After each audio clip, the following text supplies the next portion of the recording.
Friends, I think we can start. This is uh,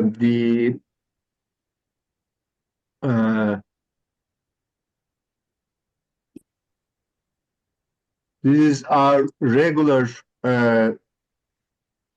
update of spine surgery webinars, number 18, with collaboration of WFNS Spine Committee, International Academy of Spine and Middle East Spine Society. This time, the topic is updates on minimally invasive spine surgery, and we have very distinguished speakers. I will let the talk to moderate the session by Fatos, Olldashi and Pragnesh Bhatt. Please, Fatos and Pragnesh, you can keep. Yeah, welcome. First, I want to thank you for your participation in this webinar organized from International Academy of Spine and the Middle East Spine Society together with the Spine Committee WFNS. I will moderate this webinar together with Pragnesh Bhatt, which is a neurosurgeon from Aberdeen. And as a co-chair of the Spine Committee, I take the opportunity also to invite to participate in our activity. You are welcome to bring your ideas and your experience, active participation. The first speaker in this webinar will be Roger Hartl. He's a professor of neurological surgery and director of spinal surgery and neurotrauma at Weill Cornell Brain and Spine Center in New York, and the director of Weill Cornell Medicine Center for Comprehensive Spine Care. Professor Hartl will speak about new trends in minimally invasive spine surgery. The second speaker it will be Professor Hamid Abbasi, which is a neurosurgeon in Burnsville, Minnesota. He will speak about posterolateral minimal invasive spine surgery and fusion. And the third speaker, it will be Nicolas Pev, which is a neurosurgeon in Belfast, Health and Social Care Trust, Northern Ireland. We proceed like this, that we listen the first speaker and we take the questions. Please send the question in the chat, and then we'll answer for the first speaker the questions, and for the two last speaker, we answer the question at the end of the webinar. I invite Professor Hartl to start the presentation. Thank you. Yeah. Hello, can you see my slides in the correct view? Yeah. Yeah, because I have two screens here, but so thank you so much for having me as a speaker, and it's a real pleasure to see everybody, and it reminds me that we have a lot of meetings coming up this year, and I hope that we'll meet each other in person also at some point. Again, I was asked to talk about new trends in minimally invasive spine surgery, and I want to talk a little bit about the things that I believe are relevant and are exciting that are happening in minimally invasive spine surgery. So keep that in mind. It's really based on my practice to a certain extent, but also based on what I see when I talk to people and go to meetings. I was just at a great meeting in Vail, Colorado last weekend. So you hear so much. I mean, there's so much to talk about when it comes to new trends. But these are the things that I'm personally very excited about. I'm in New York at Cornell at Ox Spine. My practice is mainly degenerative. I do mainly degenerative spine surgery. I'm not a deformity surgeon. I'm not an endoscopic MIS spine surgeon. I do a lot of tubular surgery. And I'm very excited about the technology because there are a lot of things that we can do now that we couldn't do a few years ago with much less invasiveness. And that's what I want to talk about. So if you look at the role of minimally invasive spine surgery, if you plot complexity against invasiveness with open traditional surgery, it gets pretty invasive early on. And the goal of minimally invasive spine surgery is to dampen that curve. And that means again, I talk mainly about degenerative spine here. There's a sweet spot. There's an area within spine surgery or degenerative spine surgery where minimally invasive surgery really shines. And I think that's the middle area here. So if you have a lumbar disc herniation, there's so many ways of treating that with the endoscope, with open surgery, with tubular surgery.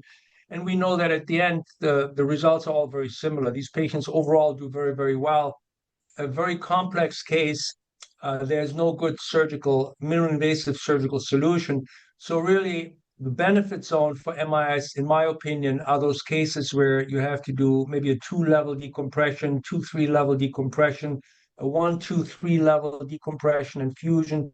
So mainly degenerative cases, spondylolisthesis, maybe degenerative scoli, where you treat part of the scoliotic deformity where the patient has nerve compression. Those are the cases where minimally invasive really shines. But keep in mind that this really makes up a huge proportion of what we see in a typical spine practice. But there is a role, in my opinion, there's definitely a role for open surgery. There's a role for endoscopic surgery. If it comes to tubular MIs, I think we're talking really about these types of pathologies, 2-3 levels, decompression or fusion cases.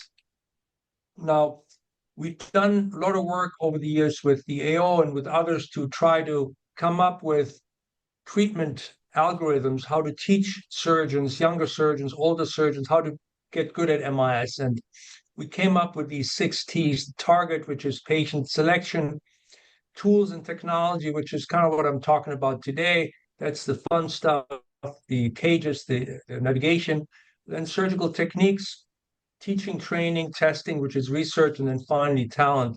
And I want to focus, we don't have that much time, of course, I want to focus mainly on technology and techniques.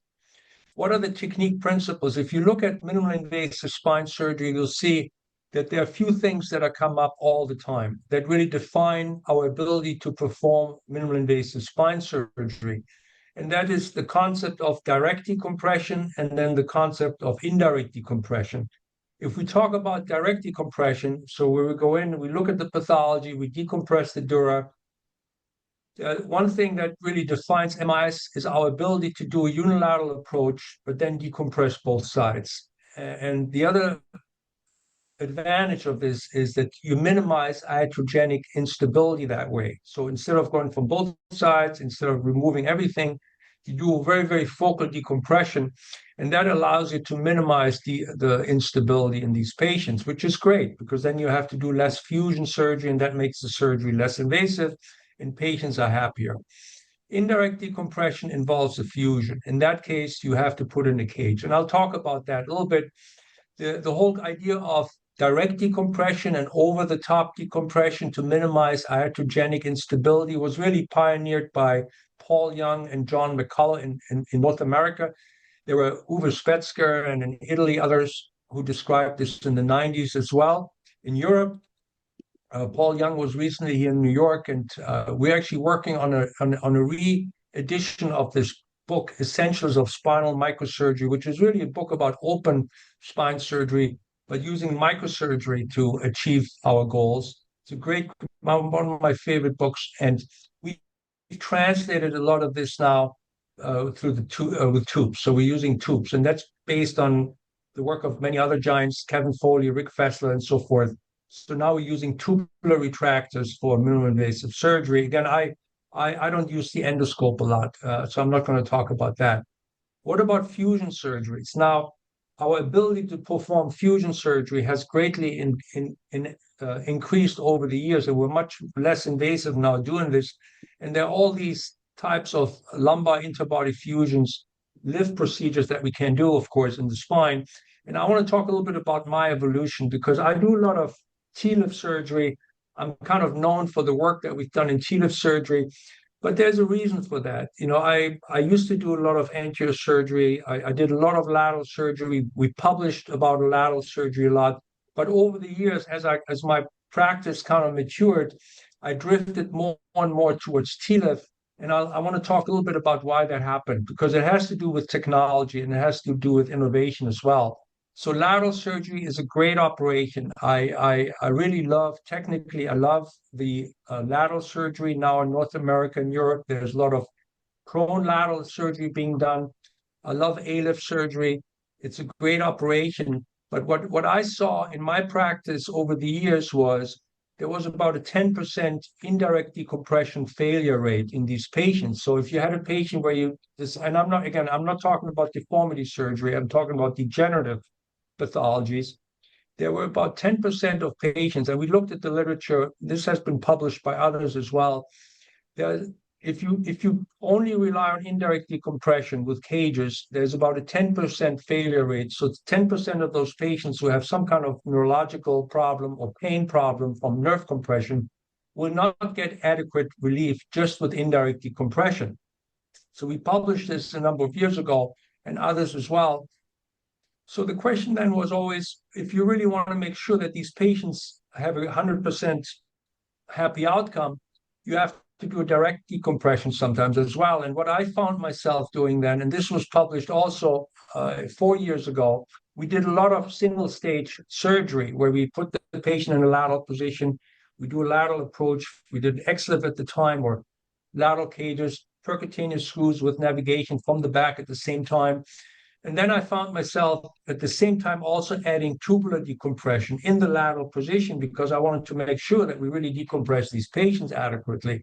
So I ended up doing both direct and indirect decompression. And at some point I thought, well, if I really want to make sure that these patients are happy and are decompressed, then direct decompression is probably really the way to go. And that's how my practice then really shifted more and more towards MIS TLIF. And I do now primarily in patients where it's indicated who have degenerative problems, where we're not looking for a major deformity correction, I will do MIS TLIF surgery. And I think that it's a great operation. There are different graduations in terms of the invasiveness, and that's based on the incision that you choose, the visualization, and the retractor. I use a tubular retractor. I use a microscope, so this would fall into the MIS section of minimally invasive surgery. But obviously, you can do this with the endoscope. You can do this with loops and so forth. It's a very, very safe operation. TLIF surgery, patients do very, very well if you know how to do this properly. The fusion rates are high, low reoperation rates, and you can get direct and also indirect decompression because you put in cages. So that's my preferred to operate. If I really think that we have to restore lordosis a lot, or it's more deformity situation, then I may still do a lateral or an ALIF procedure. But for the most degenerative patients, I will do a TLIF surgery. And what's new in terms of TLIF surgery? And that's really goes towards the technology, the innovation. We just published our results, our clinical results in 350 MIS TLIF patients. And based on those results, we came up with a step-by-step technique. I'm very, as some of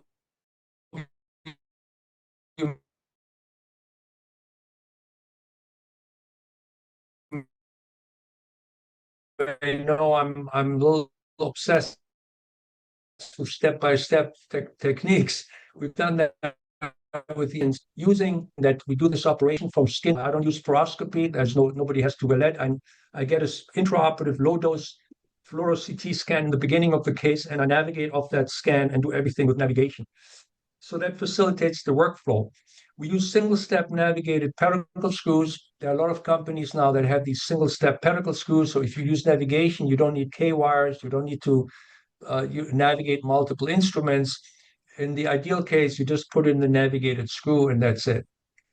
And then I use expandable cages.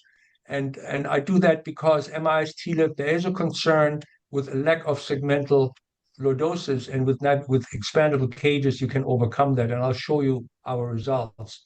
It's a safe operation. This is from 350 cases. The neurological deterioration post-op rate is very, very minimal. It's a safe operation. And these are the steps that we're describing in our paper.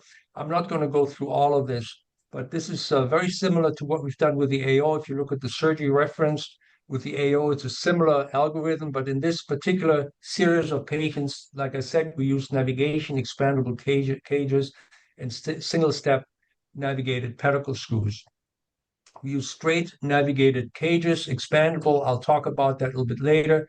We also described an alternative TLIF, an extraforaminal TLIF approach that many of you, I'm sure, are also aware of, but we kind of formalized a little bit better. This is a great approach in revision cases where you don't want to go into the spinal canal to avoid CSF leaks.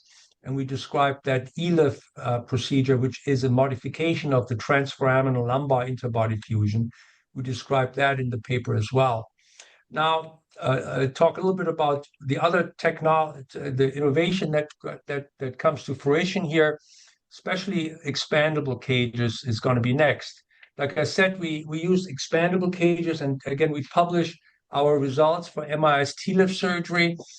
The first expandable cage that I used was, until about 3 years ago maybe, was this yellow cage that expands in height only. And then a cage came on the market that expands in height and in lordosis. That's the blue cage. Now, we looked at our patients that we treated with the yellow cage versus those that we treated with the blue cage. And you can see here, for an L5S1 MIS TLIF, you get really nice, I think decent restoration of lumbar lordosis with those blue cages. We described our results comparing the yellow and the blue cage. And with the blue cage, so the cage that expands in lordosis, you get a decent amount.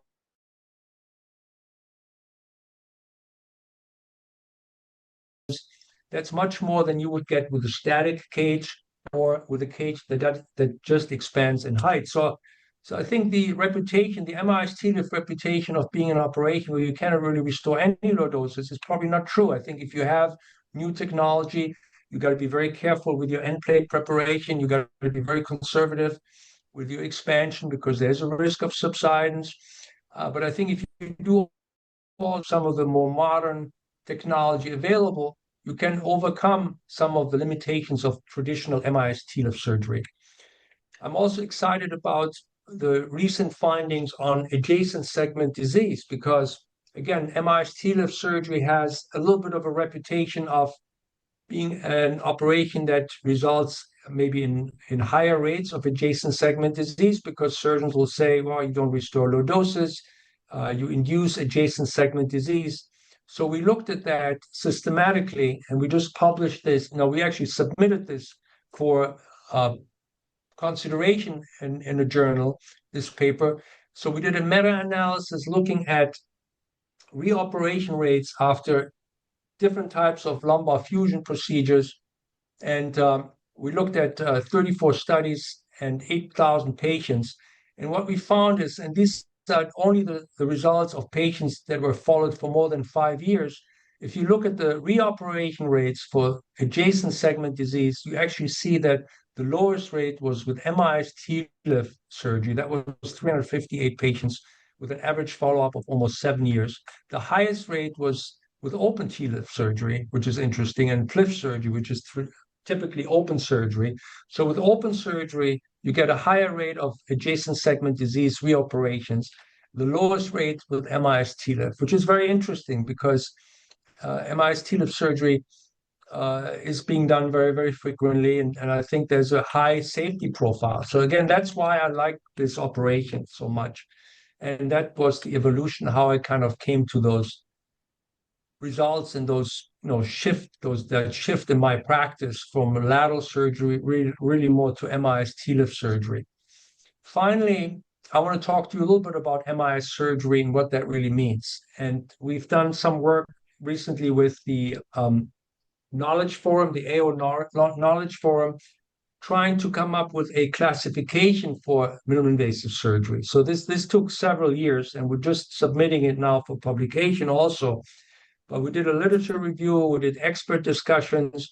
So we tried to figure out, well, what are the factors that really define minimally invasive surgery, and how can we use them then to grade and classify the degree of MIS invasiveness for a particular lumbar operation. So we came up with this invasiveness classification, MIS Inc. And the factors that we look at are OR time, the number of approaches, so how many approaches, lumbar, lateral, anterior, how much blood loss, pedicle screw placement, yes or no, how many levels, what type of muscle dissection, so it's endoscopic, is it tubular, or is it open muscle detachment, what type of anesthesia, number of levels operated, type of fusion technique. Is it posterolateral open? Is it decompression only? Is it interbody? And was this a revision case? So we came up with this classification. We standardized it. We had it vetted with a number of different surgeons.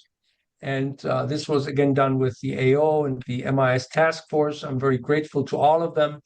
We had a number of surgeons then grade different types of procedures. So endoscopic discectomy obviously has the lowest score, and you assign points to each of these scores. So the lowest score, the lowest degree of invasiveness obviously is an endoscopic discectomy. Tubular discectomy is a little bit more invasive, open discectomy a little bit more invasive. So you kind of have a graduation of invasiveness, and then a T10 to pelvis obviously is very, very invasive. So now we have a tool that allows us to go back, look at the literature, or look at our own cases and grade them in terms of invasiveness. And the next step is going to be that we look at cases and then we'll try to correlate that to costs, to complication rates, types of things. I think it's a nice tool, hopefully, that will help us to quantify invasiveness and really make it a little bit more rational in terms of how we look at MI, evaluate MI.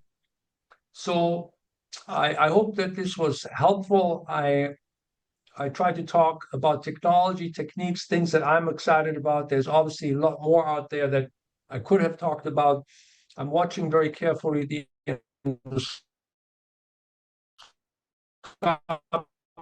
where intraoperative planning now with navigation, so many correction softwares that are out there. It's just really amazing. I try to focus more on degenerative and what I do in my prep. Not going to go into that, but I want to invite you if you want to come to New York and our decompression course, and then in December we have our MIS course where we show all the hottest technology. And I want to invite you to that. So thank you very much for your attention. Thank you, Professor Hartl, for a very nice presentation. Actually, I have a question. Yes. Are the specific patient population which benefits from minimal invasive spine surgery, or you can use that in general? Yeah, so I think that just because of the volume, the main area for MIS is probably degenerative. And it starts with very simple cases like a lumbar disc, 2-3 level lumbar spinal stenosis cases. I think the best data that MIS really helps decrease complication rates like infection rates. It helps decrease length of stay, blood loss, postoperative pain. The best data we have supporting that are degenerative disorders, and especially spondylolisthesis, lumbar spinal stenosis. Lumbar disc herniations, the way I look at a case with a lumbar disc herniation, it's a great case for MIS, but it's really more like a training case. If you do it with the endoscope or with tubes, it's great. I think those are the cases where you kind of get started and get good at that. And then you translate your technique to more complicated pathologies. But again, the benefit zone and where we have data actually supporting it are lumbar stenosis and degenerative spondylolisthesis, where maybe you have to do one level fusion. And what do you use? You use a C-arm or O-arm or? I use I try to avoid C-arms because I try to avoid fluoroscopy because and the way I got to that was because I had a herniated disc. I had an L5S one, and I noticed every time I was wearing lead, I had terrible back and neck pain. That's actually one of the reasons how I really got into navigation, because navigation allowed me to get rid of the C-arm and just get a navigated spin in the beginning, and then you don't have to wear lead, and you can do everything off navigation. So I don't use a C-arm. I use an intraoperative, a fluoro CT or an intraoperative CT. I navigate The only case I use fluoroscopy for is lateral surgery. You know, I don't trust navigation for lateral surgery because there's a lot of movement of the spine and there's a risk of injury to the vascular structures, and I don't want to take that risk. So I use fluoroscopy for lateral surgery. Yeah, and the last question I have, what is your opinion that too much technology and imagery and screws are new spine surgery trends widening the gap between high resources and low resources healthcare system? I'm asking for low-income countries, how could they apply those new techniques and new technologies if they don't have neuronavigation, the arm, or... Yes, yeah, that's a very important, very interesting question. That is true everywhere, not only between high and low income countries. We see that even in North America, there are hospitals that are community hospitals that don't have a lot of resources. And how do you equalize the level of care? I think that some of you know I do some work in Tanzania. We go to Tanzania, and what we see there sometimes is actually that it's leapfrogging. They actually sometimes skip some of the developments that we had to go through here and then just go to the next level. A great example is endoscopy. Like I don't do endoscopy myself, and I'm not a true believer in endoscopy. But what I see in a place like Tanzania, for example, they don't have microscopes, so tubular surgery for them is a problem. But we had a company that donated endoscopy. The biportal endoscopy equipment is not that expensive. So they're actually getting really, really good at endoscopic surgery, and they're not doing tubular surgery because they don't have a microscope and it's too expensive for them. So they actually go straight to endoscopic spine surgery. So that's a great example where what we would consider advanced technology sometimes may find a very successful application in a low resource country. And then they take care of patients, and those patients, instead of going to elsewhere, they may stay in the country. So I understand your concerns, and sometimes you can actually turn it into a benefit. Yeah, it looks that I'm representative of low and middle income countries here. That's why I make those questions. Deal with the surgery, for example, and with all the availabilities and the techniques that but to adapt. Kevin Foley, he's Yeah, sure. one of the biggest innovators in spine. He gives a talk about MIS TLIF surgery, the way that he does now. He does MIS TLIF surgery. He uses he does the MIS TLIF like 25 years ago, because in the surgery center they don't want to invest, they want to keep the costs low. So here you have somebody who's one of the biggest innovators in spine surgery, who does a very straightforward, simple TLIF operation very, very successfully. So a lot of this technology, clearly you don't need it, but it's I think it's still good to think about it, and it's nice if you have it available.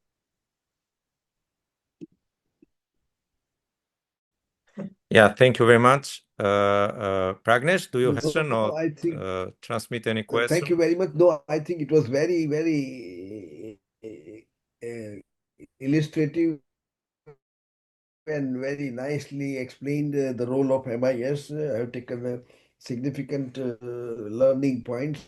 I have a question though, about 9 to 10% failure rate in the indirect decompression. Yeah. What would be the way to manage those failure patients? Well, that was looking at patients who had, and then they came back because they still had pain or they needed additional surgery, needed either non-operative treatment or surgery because they nerve compression. So how do you treat those patients? Well, then sometimes you have to go back. Not all of them need surgery, but they may need injections, physical therapy time, So the treatment is not always surgical, but 10%, if you have an elective practice, if you're a very busy spine surgeon and patients come to you because they're in pain, I think a 10% failure rate is high. I mean, you want to tell those patients, in terms of what I do, I'm 100% sure that you're going to get better. I mean, you may not achieve that, but at least you got to convince yourself that you're going to take care of the nerve compression. And that's why I saw myself shifting more and more to direct decompression, because I could look at the nerve, I could make sure I saw the nerve, I know the nerve is decompressed, it's something else. Thank you. That Roger, just a quick comment. So it looks like I'm following your steps as well. I used to do also laterals and anterior, but lately is my and I was seeing is sufficient, at least in my practice.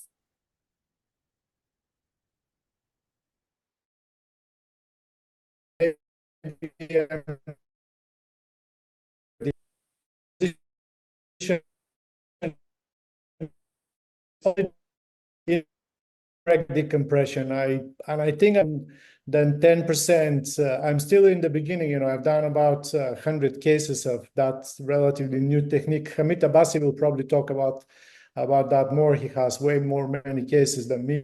I see that at least in my practice, I have done indirect decompression for things that I wouldn't consider previously, and patients are fine, including synovial cysts, which I used to go and definitely decompress, but if I go and if I put expandable cage, I use the same cages that you use, but they're modified to go through the tube.